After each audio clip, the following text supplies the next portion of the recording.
Hey everybody, it's Jimmy and Bill. So here, we got an interesting article. The majority of Americans polled believe the economy is in a recession, but it isn't, according to this article. So listen, all the time, don't we get articles saying, hey, it's a bad housing market, and then you turn the page and then it says, oh, it's a good housing market, or this place is horrible, then the next page just says this place is great. So you don't know. You guys have to comment below and say, is the economy good or is it bad? But let's read the article and see what it says. Right. And then we can kind of maybe define what a recession is, how we get to, maybe they'll talk about Yeah, they're talking about 3/4 of negative growth and all that stuff. And, so, you know, the people are going to say, well, unemployment's low still. And I'll explain why I think it's low. But, you know, and 3/4 of negative growth, we didn't have that. You know, all that stuff, blah, blah, blah. Whatever, you know, all the stuff they feed everybody every month. But a majority of Americans polled by the Harris believe that the U.S. is already in an economic recession. A lot of people believe that. Yeah. Secret. I believe that. Okay? I think we're struggling right now as an economy, but that's my opinion. About half of Americans polled also believe that the S&P 500 is down this year and that unemployment is at a 50-year high. I don't understand that one, because the S&P 500, if it's down, everybody could see that. And the unemployment numbers, 50-year high. I guess if you don't, people that wrote this, if they don't believe, you know, if they don't count, because 25% or 30% of the jobs created were government. Right, okay. And a lot of other jobs that they're counting are people going part-time because they need a second job just so because they're working 2 jobs instead of 1. Right. Okay. Not that they want to, but, you know. Forced to, because. And then some people just dropping out of the housing market. Okay. In reality, none of those things are true. Which, that's the next sentence. Which you pretty much just said. And it highlights the big disconnect between Americans' perception and the economy and reality.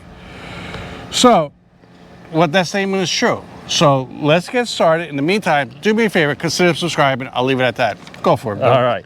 The U.S. economy is in a recession.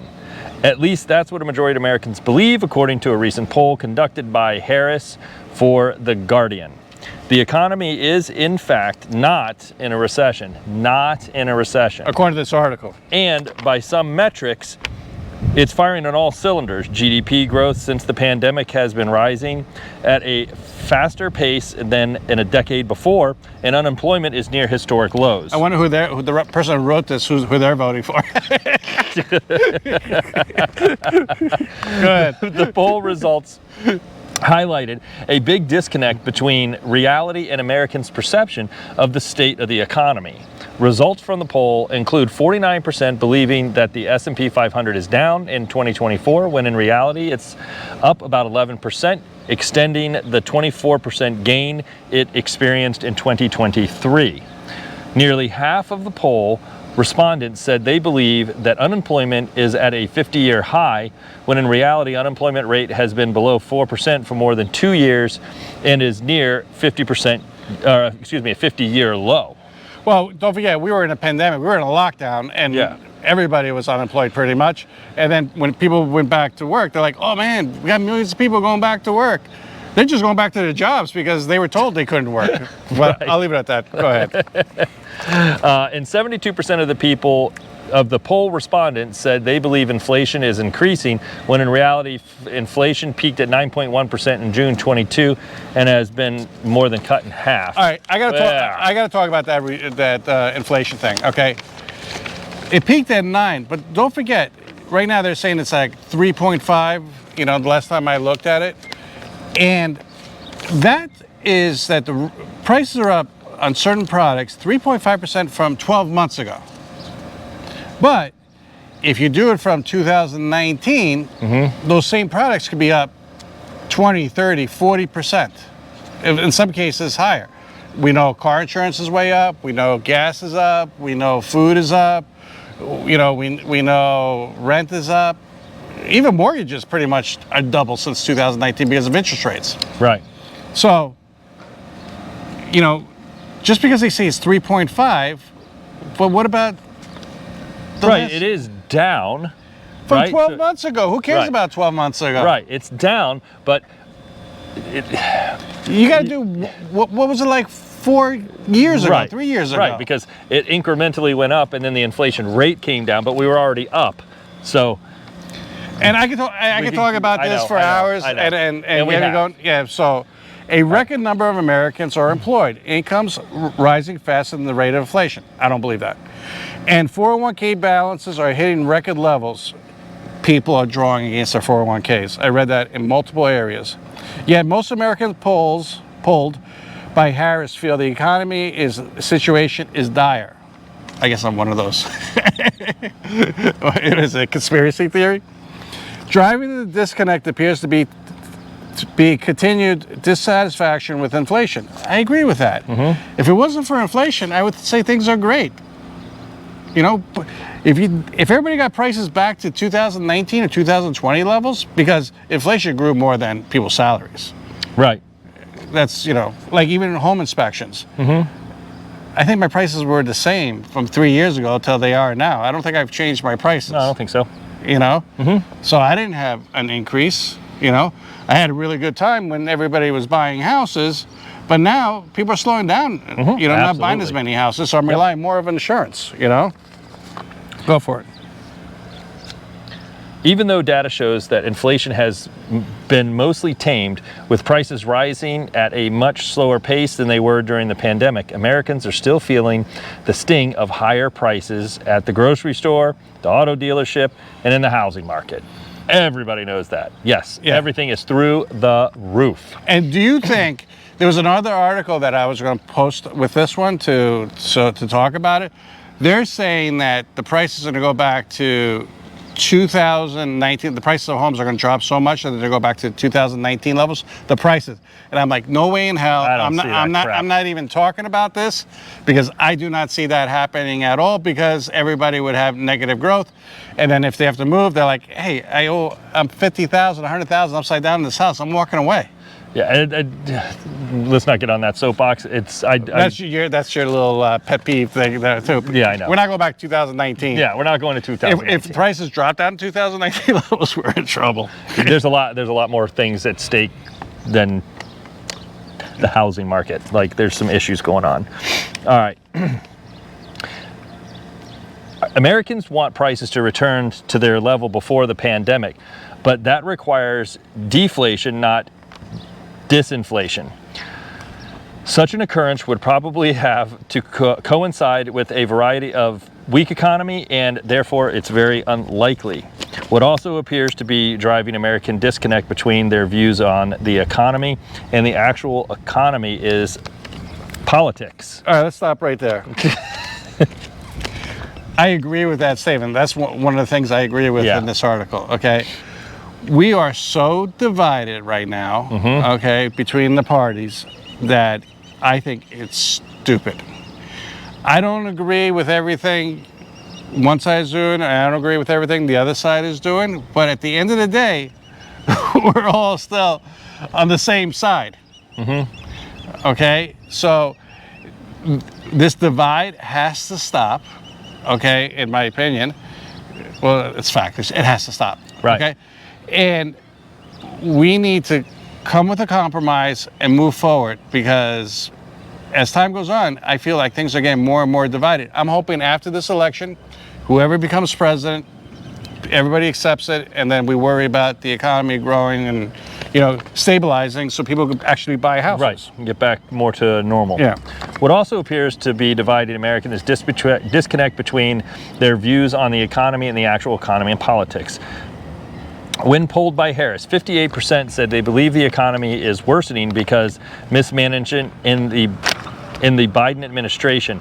This dynamic is on full display when the results are broken down by political affiliation. That's true. I'm not going to side for either side on that one, but too, you'll notice that, you know, a lot of people that are for Biden saying, hey, the economy is not that bad, and a lot of people that are for Trump saying, hey, the economy is bad. So I believe that statement. I'm not saying who's right, who's wrong, but I believe politics kind of drives people's opinions too.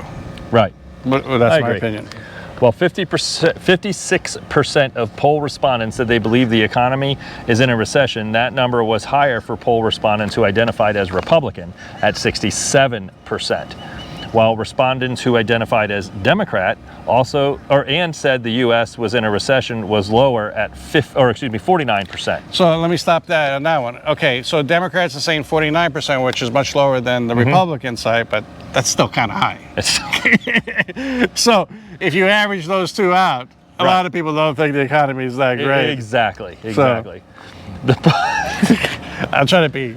I know. I'm trying to be diplomatic here. I know. Comment below. Oh, I'm going to get tons of comments on this one. Dude, yeah. So you absolutely. The polling results highlight the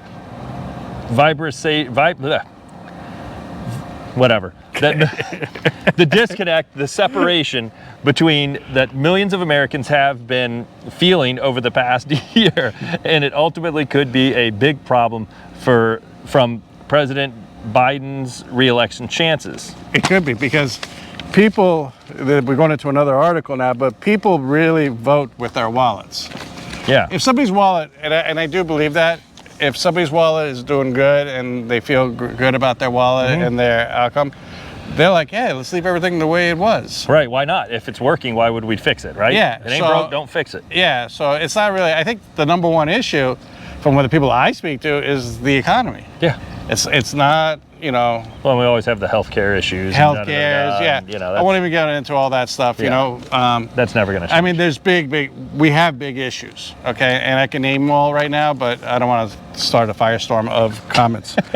But, so it could be a problem for President Biden if that's how people feel.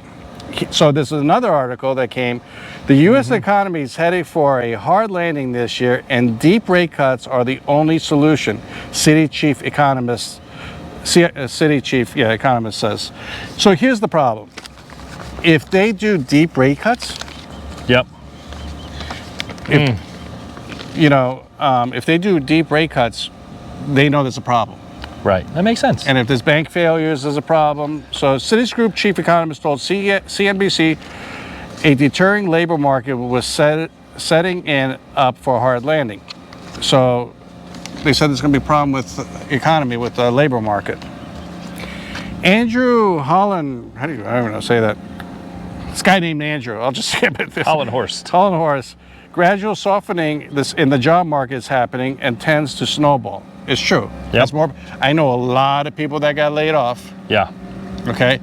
And I know some of them that are still looking for jobs, and it's been 2 to 3 months. Yeah. It's not as easy to find a job as people think. And especially, here in Florida, I would think they could find a job, but they're finding hospitality jobs. Right. Go work here, go work there. I should preface that. You can find work, but it depends on the industry you're in. Yeah.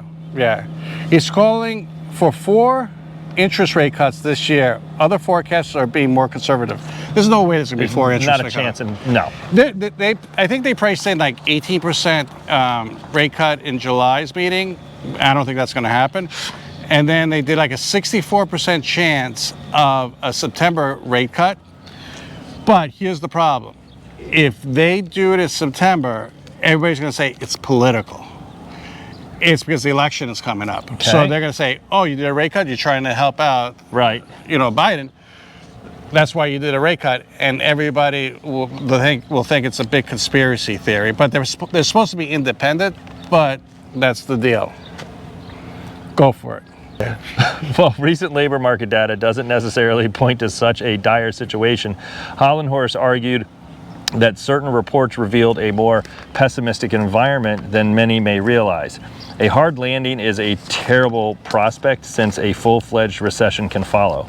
Small businesses are telling us that their hiring intentions are at the lowest level we've seen since 2016, he said, citing survey data from the National Federation of Independent Businesses. And if I look overall at the economy, the hiring rate now is the lowest rate that it's been since 2014. So we're at the lowest hiring rate in decades. Well, I'm going to put my 2 cents on this one. If you're, raise for fast food joints $20 an hour, and listen, I agree with that. Everybody deserves to get paid, an equal wage. But it's a snowball effect. It's just a fact. You say, hey, you got to pay your employees $20. We're like, all right, we'll hire less people, or we'll fire some people. Yep. So now they're going from making 16 to, instead of 20, they're making 0. Or we'll get robotics or something to make the burgers. We're seeing those in more and more stores now, at least not as many attendants. It's no, we go inside, and it's a kiosk. Yeah, you hit the button and then somebody brings you your food and there's 3 people working there and that's it. So I understand why, they're raising people minimum salaries, but you have to know there's consequences for everything. And you can't raise, like, people think now going to McDonald's, Taco Bell, Burger King is a luxury. Like on the other video, Right. I was talking about it. I went and got a chicken burrito, okay, for Tanya. And it was $3.80 last time I got it, and it was $6. I thought they rang it in twice. I asked them, she goes, no, our prices went up. $6. For that little tiny burrito. Yeah, so I'm like, wow, And then we went to a Mexican restaurant yesterday, and a real Mexican restaurant. I won't say the name of it, but they put like 2 little pieces of steak, and it's a steak burrito. It was like the rest was beans. Yeah. So it's either that or raise prices even more and nobody will go to the store. So either way, it's a lose-lose situation. Right. So that's why I'm a big believer in letting the market, control the cost. Go for it. Yeah. Through NFIB data has fueled bearish sentiment for a while. Holland Horse said a recent sharp drop from previous months made it worth paying attention to. Even when talking a historic perspective, there are reasons to worry. For instance, Holland Horst argued that while the national unemployment rate has remained at about 3.9%, that's a big shift from its previous low of 3.5. Holland Horst predicted that unemployment ticking up above 4 could trigger the Federal Reserve to start lowering interest rates as soon as July. Overall, he thinks 4 cuts will come. I just don't see 4 cuts before the end of 24. I don't believe that either. So other analysis. If they do the 4 cuts, they're saying, hey, we're in a lot of trouble. Yeah, I don't see it. Think about it. If they start cutting now, they're going to say we're in trouble, and all the work that we just did is for naught. We haven't. You know what I mean? We haven't taken care of inflation. No. You're going to go inflation 3.5, and then it's going to go up to like 7, 8. So it's what do you have? Rate cuts? Hey, listen, rate cuts. People will go out, buy houses. Right. And then it'll keep me busy. But at the same time, I'm going to be spending $10 on a chicken burrito. Right. So for Tanya. Another analysis also voiced hard landing calls pegged to labor market deterioration. The veteran forecaster Daniel DiMartino Booth has said one unemployment indicator suggests a recession has already arrived. Meanwhile, Holland Horst said the likelihood of a July cut was a bolster by the prospect of a hard landing and weaker economic activity. Specifically, he argued that the Fed's higher for longer interest rate policy was grinding down on corporate earnings at a time when the consumer savings have been run through. Yeah, during the pandemic, it was supply and demand. They have nowhere to spend money. People wanted to go on vacation. People wanted to do things, and now, they were able to, and now they spent all their money. People just don't know how to save, and everything. Inflation is killing it. Do I want rate cuts? Yes, in the sense that I need rate cuts, so I need people to go back and start buying houses so I can be busy as before. Right. But now, what's going to happen is I'm going to get busier. I'm still busy, but I'm going to get busier. But everything is going to go through the roof, and we're going to have a big inflation. Yep. And then if a lot of people don't benefit from it, we're going to have stagflation. Stagflation is basically, from what I understand, high unemployment and high cost of everything. Right.